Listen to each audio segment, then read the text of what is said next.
Now it's recording. I'll share my screen again. Okay, thank you so much for joining us today. I'm Zoe. I'm currently a junior double majoring in political science and psychology on a childhood studies minor. And then my presentation today will be about juvenile life without parole sentences, specifically the role of arts advocacy in humanizing the dehumanized.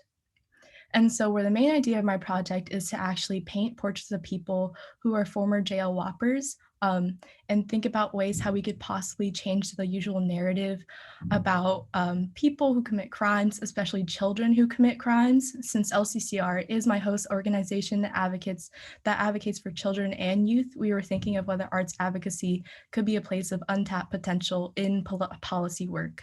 So this capstone project is a combination of my interests in art advocacy, policy, and LCCR's mission. First, about my placement, it was with the Louisiana Center for Children's Rights, specifically the policy team, and their mission is to use direct representation and advocacy, fighting for children to keep them out of the justice system so that they can thrive in their homes and communities. So their mission is two-part. One part is representing around 90% of the youth who face the juvenile justice system in New Orleans. And then the other part of LCCR's mission is policy advocacy, where they fight for the rights of youth in the juvenile justice system and in the adult system. And the goal when I joined LCCR in February was to actually abolish juvenile life without parole sentences during this Louisiana legislative session. And that is how we came to the conclusion that I would focus on JLWOP in my capstone. First, what is JLWOP? It is a sentence of life in prison without parole given to youth under 18 years of age. And nationally, about 2,500 to 2,800 people have been sentenced to JLWOP, but there has been recent reform in the past decade. So the United States Supreme Court actually have about 4 landmark cases that fueled my knowledge during this project, starting with the Roper v. Simmons case in 2005. This allowed the opportunity to further roll back some restrictions, starting with that case. And currently, 25 states and Washington, D.C. have abolished juvenile life without parole sentences. 6 states have no one serving a JLWOP sentence. And abolishing isn't the only option that states pursue. Some more wary states will allow parole eligibility after a certain number of years. And after the United States Supreme Court's decision of Montgomery v. Louisiana in 2016, all 258 cases of JLWOP in Louisiana were eligible for review and to be granted a new sentence if applicable. However, Louisiana did fail to implement this after the Supreme Court ruling, and then so they had to have another form of legislation at the state level that implemented this, which was Act 277. And then from there, it started dwindling down. And then so there are currently 67 people serving JLWOP in Louisiana. And then as of today, 22 youth are pre-trial or facing such sentences of LWOP. And something that I should note before we move on to the next slide is that in Louisiana, 93% of people who have received JLWOP sentences post-Miller decision in 2012 have been Black. And so this leads me to the dehumanization of Black children and especially Black youth. So a little refresher, what is adolescence? What is childhood? At the most basic sense, childhood is from ages 5 to 12 years old, where there's a transition year for teenage years from 12 to 18 years old, and then there's young adult years from 18 to 21 years old. And dehumanization is defined as to deprive someone or something of human qualities, personality, or dignity. Oftentimes, these cases in JLWOP, they're boiled down to the crime committed and the outcome, not who the youth actually are, teenagers who made a terrible mistake and need guidance and support and not to go to prison. So there are 2 studies that kind of informed my research as well, which is the Essence of Innocence study by Dr. Goff, where he found that when suspected of a felony, Black boys were seen as 4.5 years older than they actually were. In the same study, white boys were seen as younger than they really were by about half of a year. And overall, the researchers found that Black boys were seen as more culpable than white boys for their actions. At this same age, white boys benefited from the innocence of childhood, while Black boys were stripped of this. And then Girlhood Interrupted is another study that was fueled by the first study. And they found that As early as 5 years old, Black girls were more likely to be viewed as behaving and seeming older than their actual age, and that they were more knowledgeable about adult topics, including sex. They were comforted less, thought that they needed less nurturing, less protection, and less support.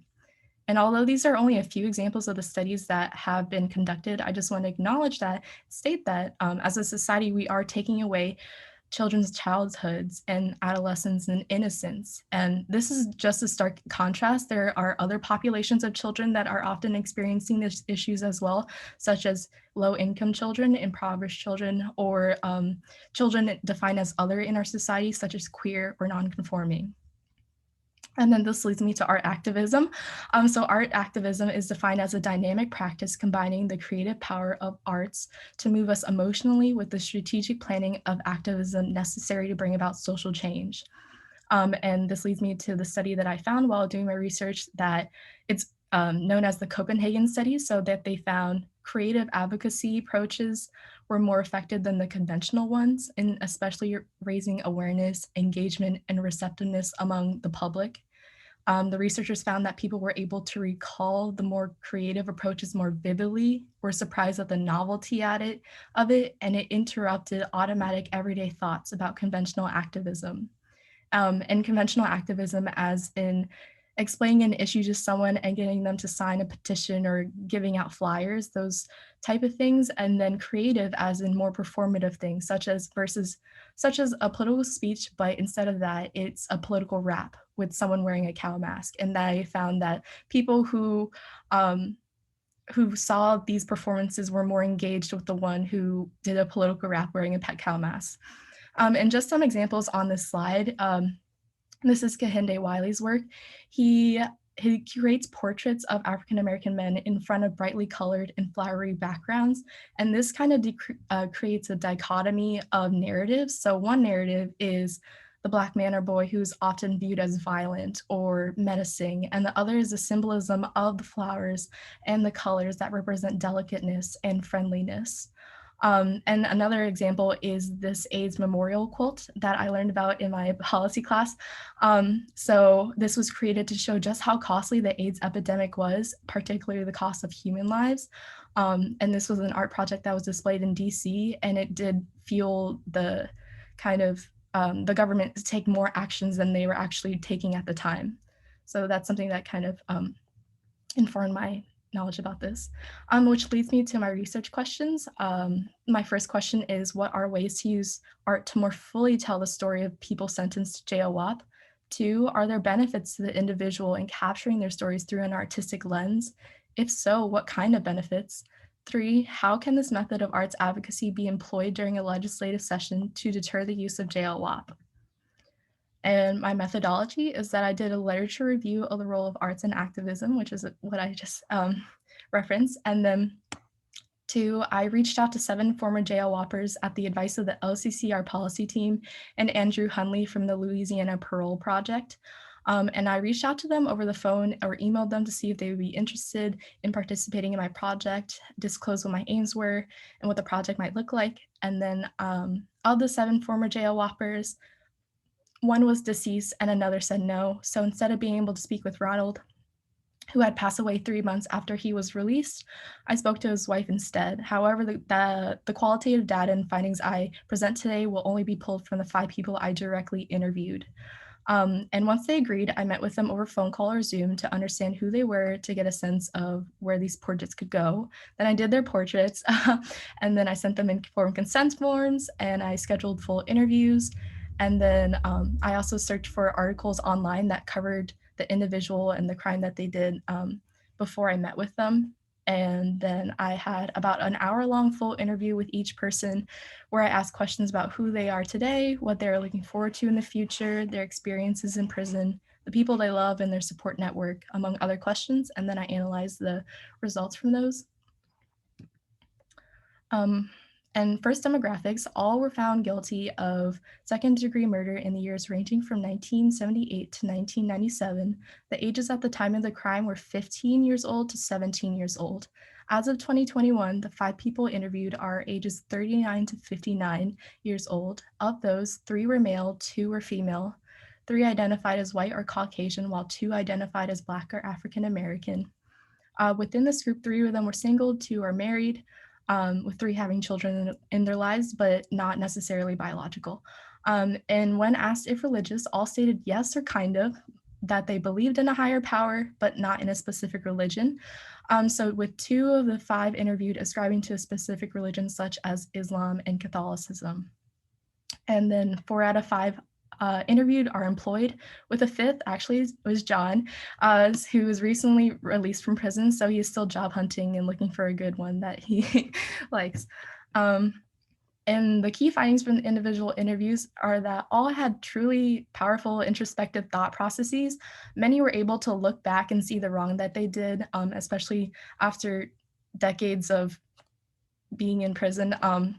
And that they had this almost immediate switch to survival mode when they were incarcerated. So for example, in one of the interviews, when asked what is one thing about them that would surprise others, one person answered, open quotation mark, on one hand, it's learning that after so many years, I've been closed off and walls up, and now I realize I have more empathy than I thought. Because of the situation I was in, I was very reserved and cold almost. Since getting out, there are depths that I'm still learning. Someone also spoke about how being a Black man influenced how he saw the world and how the world interacted with him. And he felt as if he were walking on eggshells and could fall off at any moment. 4 out of 5 spoke about a turning point moment when they fully realized that they were actually in prison and not getting out because of their JLWOP sentence. And this is often a couple years after they've been in prison. So when they first got in, they still had the hope and that they would be able to get out one day. And that could partly have been because of their age at the time, because they still had, and then as the years went on, they finally realized that this might not actually be a chance that they would have. And then all of them had supportive networks who visited them while they were incarcerated. All were exceptionally normal. Days consisted of waking up, going to work, coming home to their significant other, relaxing, and then starting it all over again the next day. 4 out of 5 explained that their perfect day involved others. For example, a perfect day for Lewis is when everyone he serves have their needs met, or for Sean and John, it's having their friends and family with them. 4 out of 5 strive to live in the moment because they don't know whether the next day is going to be the last. 4 out of 5 felt like they had to constantly prove that they were worthy to be released. And 4 out of 5 expressed emotion over having missed funerals while incarcerated. This leads me to the discussion of my research questions. So for the first question, some ways that art could more fully tell the story of people sentenced to jail WOP are to speak to them and not making any assumptions in the process. How, despite decades of incarceration and being incarcerated before they even reached the voting age, they are still able to find many positives and smile. So many were willing to speak about their experiences if you treated them respectfully and listened fully. And it's within listening to these stories during the legislative hearings and in informal conversations that tell a story more fully at the individual level, because of the stigmas and beliefs are held at the individual level and permeate into bigger institutions and structures. For example, I was very surprised that when I spoke to Ivy about her portrait, that she wanted the names of women in her background who are currently serving LWOP and waiting for the governor's signature to be released. Because this portrait is for her, but she turns it around and wants to include other women who she left behind in prison. So I thought that was a very important thing to know, and just the kind of selflessness that she kind of exudes, especially when I spoke to her about this portrait. 2, creating portraits. These portraits can provide a more holistic view of all these men and women. They aren't just criminals. They're also human beings who made terrible mistakes as kids. A lot of them at the time, a lot of the time, all of us are one mistake away from just going down a wrong path. And so when I handed these portraits to everyone, a lot of people expressed joy, and I could observe a moment of empowerment among some when they saw these portraits. And when I did start giving these portraits out to them, a lot of the people in the hallway, they started looking and they started asking what these portraits were and what they were for. So it was a moment where people could observe how much happiness these portraits could bring into the person who had these portraits done of them.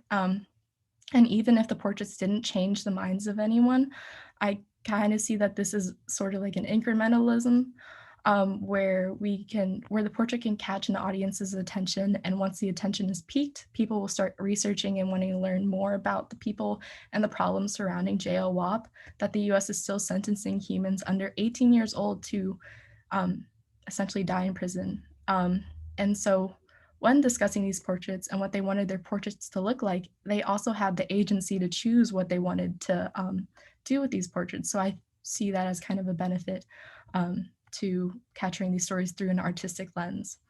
And to answer the third question, we didn't get to try it this session because of the COVID protocols, but we did discuss in the beginning that I would be able to have the artwork hung up in the Capitol, and just that didn't happen because of COVID, but and this is speculative, but legislators are affected by opinion, public opinion, and media.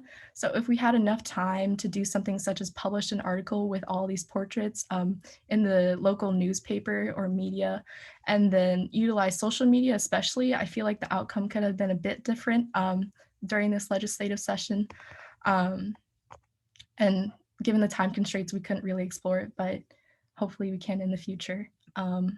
And so this leads me to my policy connections and recommendations. Definitely a lot of the underlying issues are health, poverty, and traumatic events in family life that can all be exacerbating factors in crime. So we need to ask ourselves if whether a child's needs are being met. And my recommendation for that would be to invest in children and social safety nets.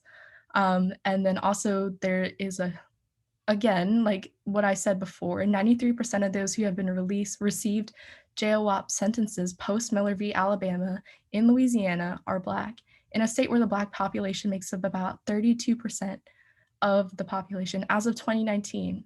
And so we need to reform the juvenile justice system that targets mainly African Americans in Louisiana.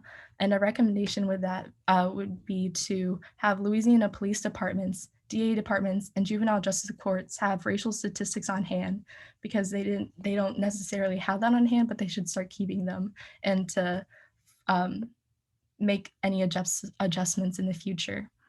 And going back to the original intent of having a separate juvenile justice system, the whole idea of having a justice system for just kids that is because kids are different from adults, and that they act differently than adults.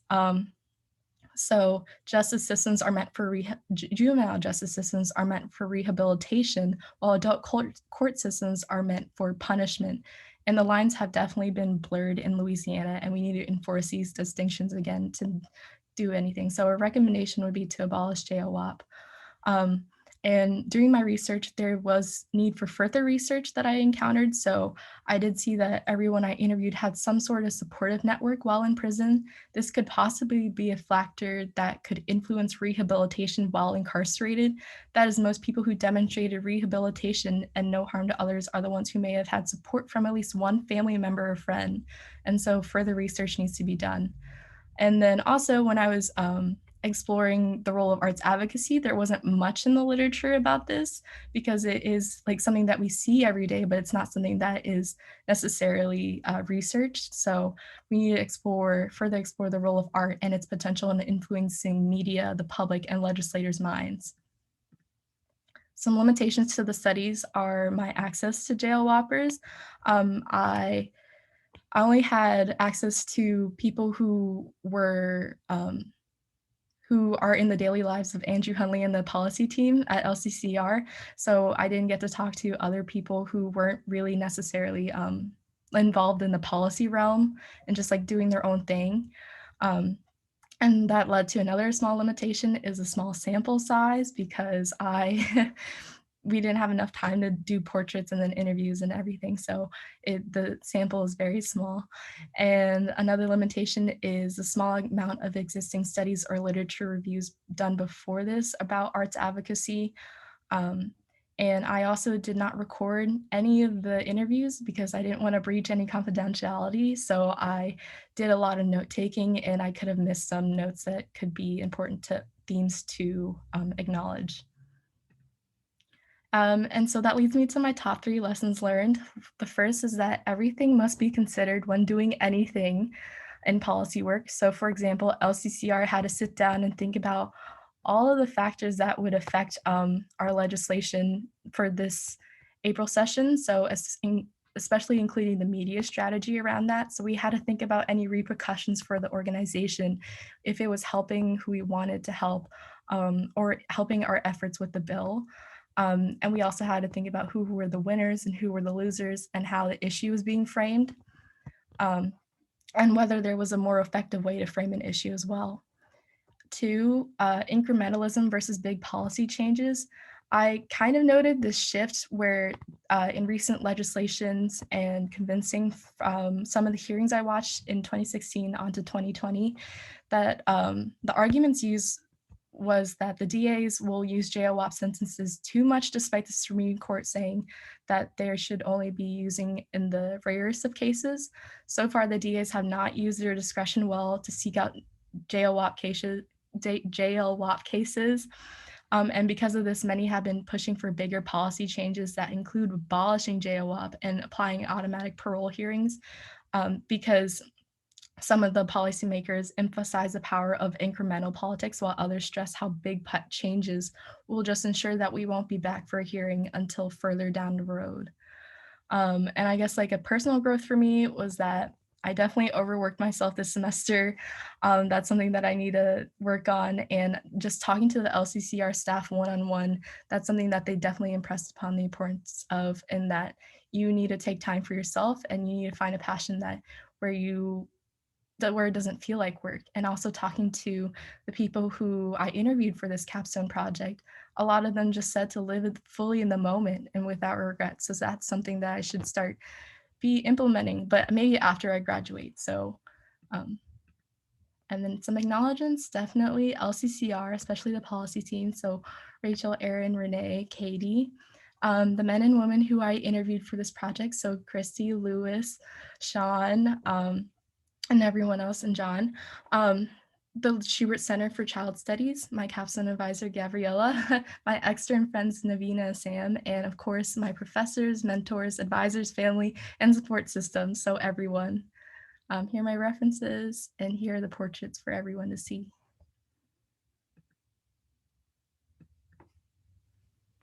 Okay. Zoe, thank you. Wow, those are beautiful. Just keep them up for a moment before you go back to all of us to ask questions. But can we give Zoe, we can turn on your mics and give her applause for the presentation. Yay, Zoe! So good. So good. So good. Well done. You knocked it out the park. Thank you, everyone. And Zoe, those are just, I think this was the first time in my, I don't know, nearly dozen years of these capstones that we had someone who chose to do art as part of her work. And you can see that in and of itself is incredibly powerful and adds a whole lot of time to it. And I know have left that work you've left with people and with an organization to do with it in its future advocacy. So it's a huge gift. I just want to acknowledge of your talent and time in a different kind of way, in addition to all the other tasks you did at LCCR. So let's